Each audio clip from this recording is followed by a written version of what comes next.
We now take the pleasure to welcome a former electrical engineer turned a monk, lifestyle coach, motivational speaker. He's spoken across the world over 2 decades, even at the United Nations and at the British Parliament. Ladies and gentlemen, please put your hands together for His Grace Shri Gaur Gopal Das ji from the ISKCON.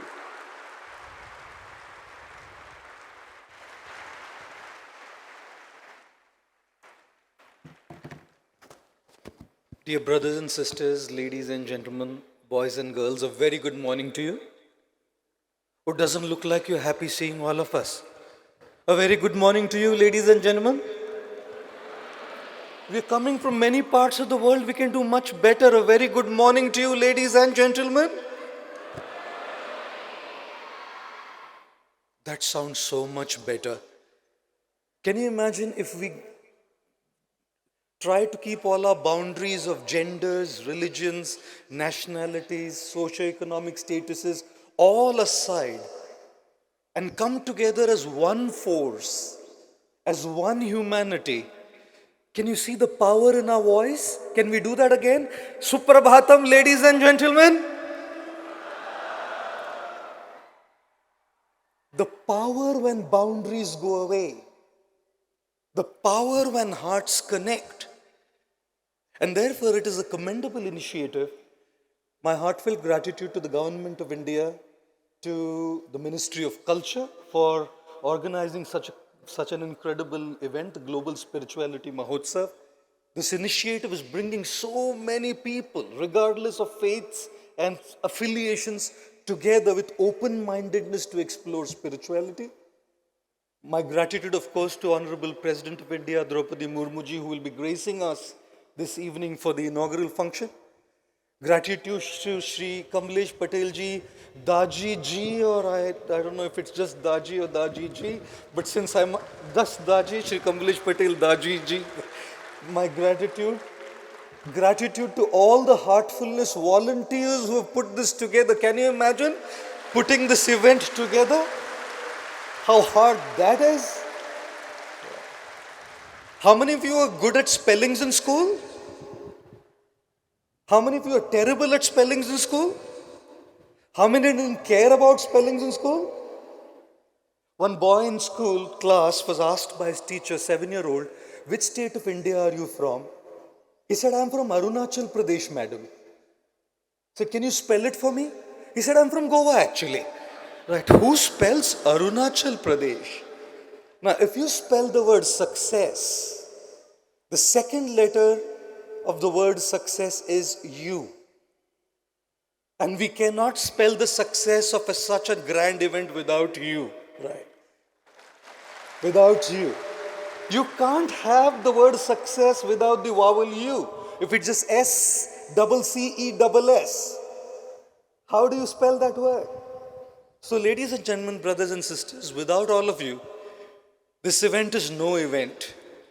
My respects to all of you for coming with such open hearts and such open minds to explore this diverse, deep space of spirituality. How many of you have problems in your life? Okay, brilliant. Any of you have any health problems? Any workplace politics problems? Any financial liabilities? Any emotional issues? Mental health issues? Any relationship problems? Ladies and gentlemen, the biggest problem and the biggest issue in finding inner peace is problems. The biggest issue in finding peace is problems. How many of you would like to have a solution to problems?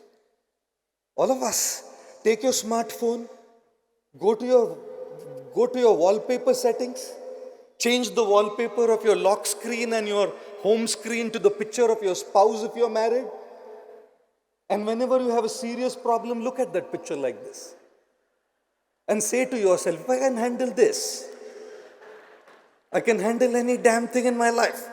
Sorry about that joke. The fact is, whoever we are, problems are an integral part of our life. Do you think the esteemed guests sitting on this dais don't have problems?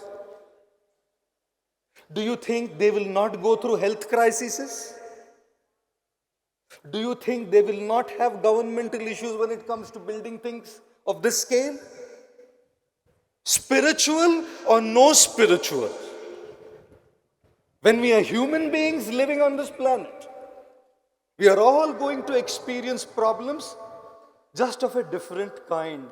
इसलिए मैं कई बार कहता हूं, मौत को तो लोग यूं ही बदनाम करते हैं जी. मौत को तो लोग यूं ही बदनाम करते हैं, तकलीफ वैसे जिंदगी से है. मौत तो एक बार खत्म कर देती है. Death will finish us once. Life is what is bothering us every single day. Life is what is causing a threat to my inner peace. Challenges, issues, problems, calamities, trying circumstances, difficulties is what is ruining my inner peace. How many of you felt, now my health is better? Have you ever given that sigh of relief? How many of you felt if you were in a toxic relationship and you have go through a divorce and say, done with this toxic relationship? How many of you had a financial liability and when you cleared that loan you said, As soon as a problem goes away is when you give a sigh of relief and say,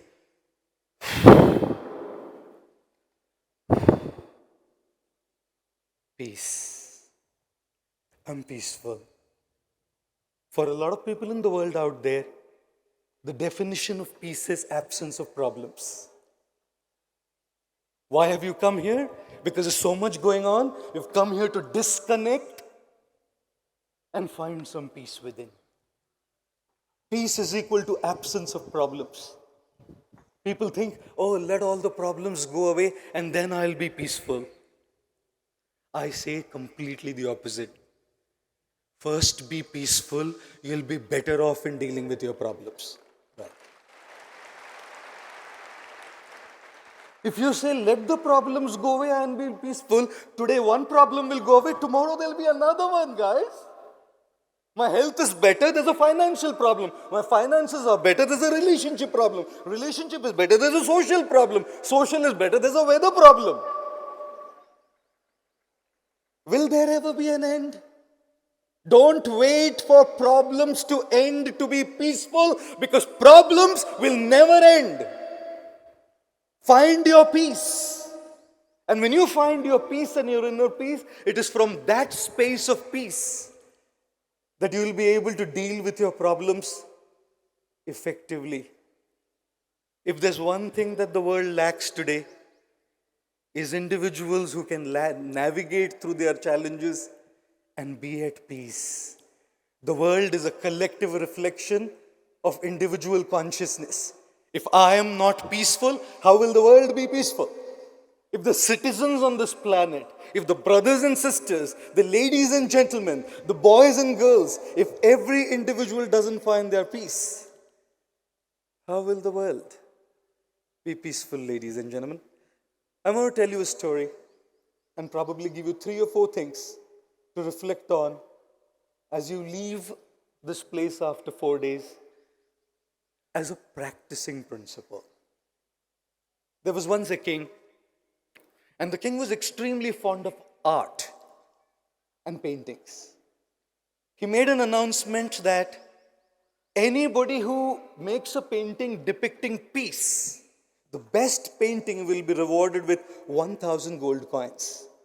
Thousands of artists came. They all started painting, making varieties of painting to depict peace.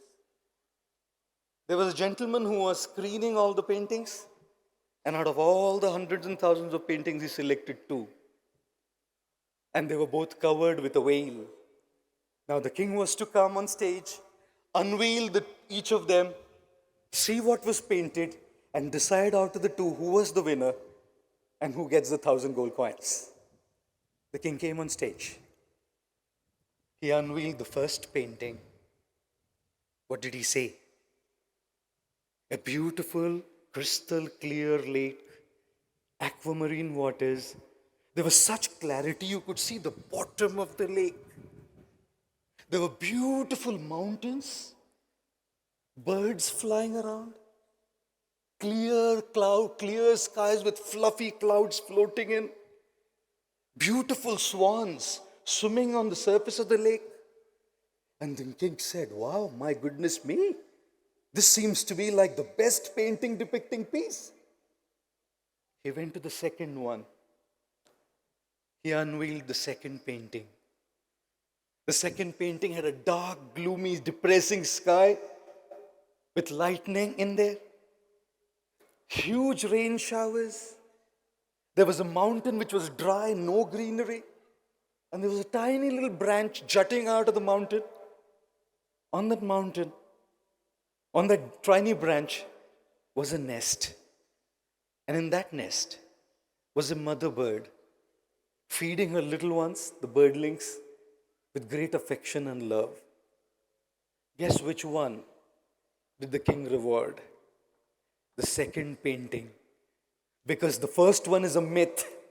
Life is not serene. Life is not calm. Life is not clear. Life is not peace. Life is challenges. Life is chaos. Life is mayhem. Life is issues. Life is difficulties. Life is trying circumstances. Life is tribulations.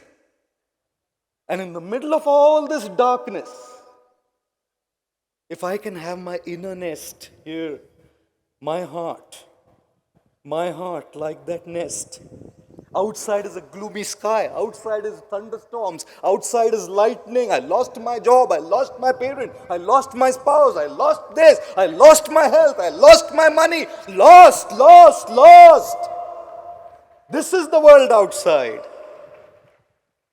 But when I enter into the space of my heart, like that little bird feeding the tiny birdlings, that is peace.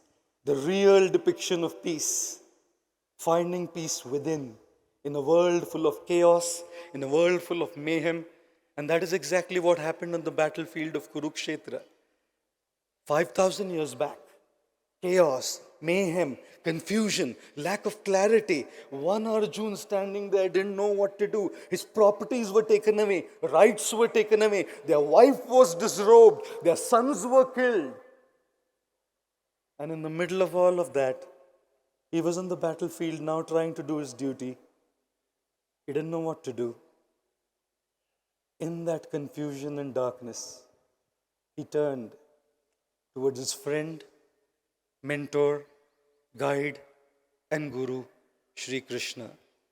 Karpanya dosho pahata swabhava prachhami tvam dharma sammudha cheta yachreyasyan nishchitam bruhi tanme shishyasteham shadhi mam tvam prapannam. I turn to you. I don't know how to navigate through this darkness, Krishna. Please guide me. We need a guide. We need a mentor. We need a spiritual teacher. We need a guru to help us find that nest under that dark sky of gloom and depression. And when you listen to such spiritual mentors, guides, such luminaries sitting here today, and you'll be listening to so many in the next 2 or 3 days, listen to them, not to follow them. Otherwise, you will simply be a blind follower of another guru. Listen to them, not to follow them. Listen to them, not to listen to their voice. Listen to their voice so you can start listening to your own voice. If you cannot listen to your own voice, the whole spiritual path has been a big failure. I conclude my speech with these last 4 things that I'd like to recommend all of you. Take note of it, practice this. When you're going through challenges and you want to find your inner peace, say to yourself always, in an equation, there is a pi, 3.1814. You can't change it. But in that equation, there is an x. And focusing on the x empowers you. The more you focus on the pie that cannot change, you will be frustrated. Say to yourself, I will not waste my energy and peace on pie. The second thing, say to yourself, the world's problems are not my problems at the moment. I'm not an enlightened being yet.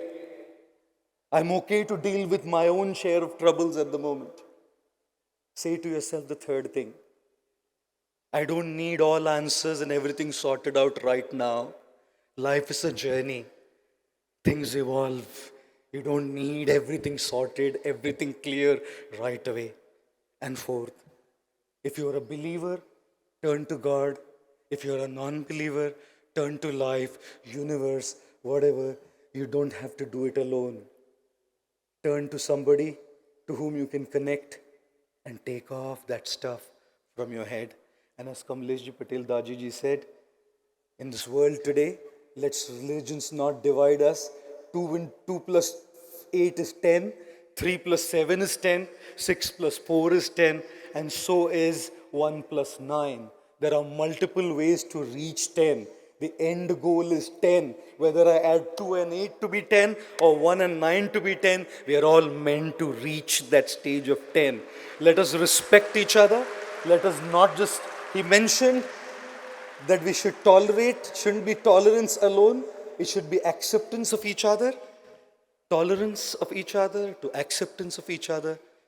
I would try to say one more thing and add to the beautiful thing he said. Beyond tolerance and acceptance, let us celebrate each other's connections as a great humanity. Once again, my gratitude to all of you and to Dajiji and the Ministry of Culture for giving me this opportunity.